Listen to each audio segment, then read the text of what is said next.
Hello दोस्तों, स्वागत है आप सभी का अपने ट्यूटोरियल में। तो आइए हम देख लेते हैं कि आज के इस सेशन में आपके लिए खास सवाल क्या है। जैसे ये सवाल आपके लिए दिया गया है, एनालॉजी से है ये, तो इसका आंसर क्या होगा। बोल रहा है 5 का 35 को किसी का क्या हो सकता है। यहाँ पर ये 4 ऑप्शन दिए गए हैं, ठीक है। ये प्रीवियस ईयर का है, तो आप इसे बताएं कि इसका आंसर क्या होगा जल्दी। फटाफट। एनालॉजी का ये सवाल है, मुझे लगता है कि जिसने भी ढंग से पढ़ा होगा उसके दिमाग में जल्द ही इसका आंसर बन जाएगा, और थीम भी पता होना चाहिए। ऐसे अगर हम बात करें तो मुझे लगता है कि अब बन गया होगा आपसे। 5 से 35 कैसे आ सकता है।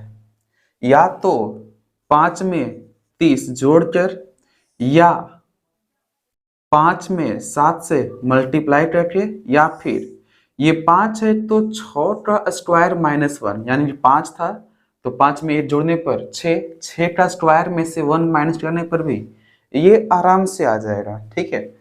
तो अब देख लेते हैं कि क्या हो सकता है, किस बेसिस पर है।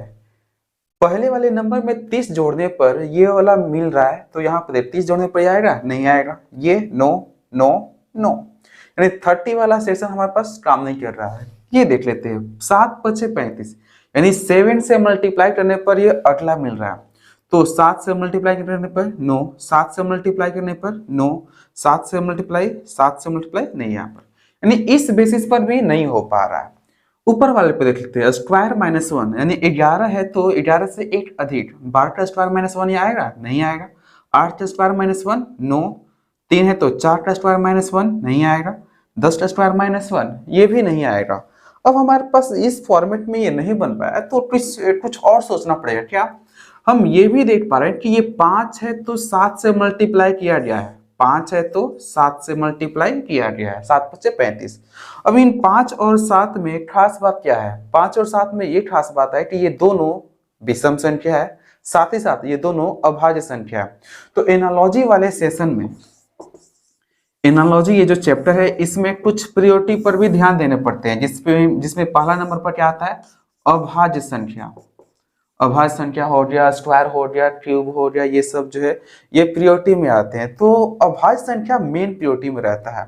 तो 5 और 7 में रिलेशन ये है कि विषम संख्या तो है लेकिन ये अभाज्य भी है। यहाँ पर दिया है 5, तो 5 का अगला अभाज्य क्या है, 7। तो अगले अभाज्य में मल्टीप्लाई करने पर क्या मिल जा रहा है, यहाँ पर 35 मिल जा रहा है। यहाँ पे 11, अगला अभाज्य कितना हो जाएगा, 13। मल्टीप्लाई करने पर ये नहीं आएगा। ये है 7, 7 के बाद जो अगला अभाज्य आता है क्या आता है, 11, 11 सत्ते 77, यानी ये हमारे पास ऑप्शन नंबर बी इसका सही आंसर होगा, ठीक है। अगर उसी बेसिस पर यहाँ पर देखा है तो 3 के बाद अभाज्य 5 आता है, 5 15 नहीं है, 9 तो अभाज्य है, ये नहीं है। यानी ये जो क्वेश्चन है पूरी तरह से अभाज्य पर डिपेंड है।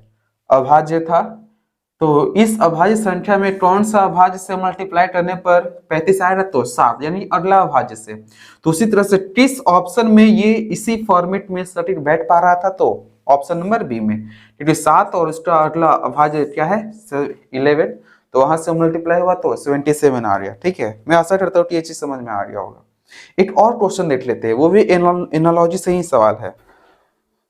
सवाल कुछ इस अंदाज में है, क्या बोलना चाह रहा है ये, कोडिंग भी हो सकता है। ये LENTSI इतना का दिया हुआ है, DLOU इतना दिया हुआ है, इतना का ये। तो आपसे पूछ रहा है क्या GBI का क्या होगा ऑप्शन। आप सोचो कि इतना का ये है तो इतना का क्या होगा, ऑप्शन यहाँ पर दे रहे हैं। ऑप्शन में ALMS, बी में ALLMS, सी में MALSK, डी में NARBAS। इस फॉर्मेट में ऑप्शन दिए गए हैं, तो बताइए इसका आंसर क्या होगा। एक्चुअली में या तो आप इसे एनालॉजी के फॉर्मेट में ले सकते हो, नहीं तो कोडिंग डिकोडिंग के फॉर्मेट में। ये इतना का ये है तो इतना का क्या होगा, ठीक है। एक्चुअल में ये जैसे 6 टाइप में हमारा कोडिंग डिकोडिंग बनता था, जैसे फॉरवर्ड हो गया, रिवर्स हो गया, क्रॉस हो गया, ये सब। तो उस वाले सेक्शन में ये जो सेक्शन नॉर्मली आया है, ये इलॉजिकल बेस पर आया है। इलॉजिकल बेस पर क्या होता है, मतलब जो फॉर्मेट आपको दिख रहा है उसी फॉर्मेट में छापना होता है, ठीक है। और छापने के क्रम में ये भी कभी कभी देखना पड़ता है कि उस खास का कुछ मीनिंग है क्या। अगर उस खास का कुछ मीनिंग नहीं है तो क्या उनको अरेंज करने पर कोई मीनिंगफुल वर्ड बन पा रहा है। तो आइए ध्यान देते हैं, क्या इस वाले सेक्शन से जो यहाँ पर लेटर है, इंट्रा लेटर को अरेंज करके कुछ शब्द बनाने की कोशिश कर रहे हैं, तो मुझे लगता है कि यहाँ से साइलेंट बन जाएगा। SILENT, SILENT, यानी यहाँ पर बना क्या चीज, साइलेंट। ये यहाँ से रीअरेंज करने पर मिल गया क्या, साइलेंट। और यहाँ से जब आप इसे रीअरेंज करेंगे तो आपको मिल जाएगा LOUD, लाउड। तो साइलेंट और लाउड में रिलेशन क्या होता है, साइलेंट मतलब एकदम शांत रहना, लाउड मतलब काफी तेज आवाज में चिल्लाना, ठीक है। तो इस फॉर्मेट में इसका ऑपोजिट यहाँ पर क्या है, लाउड।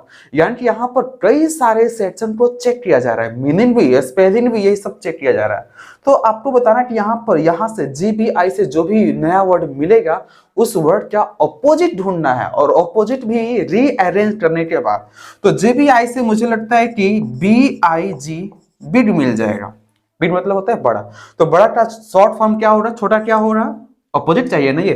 तो बिग का जो स्मॉल हो रहा है क्या, सॉरी, जो शॉर्ट फॉर्म क्या हो जाएगा, स्मॉल। यानी कि हमारे पास जो ऑप्शन मिलना चाहिए उस ऑप्शन में ऐसे लेटर होंगे जो इनको रीअरेंज करके बनाया गया हो।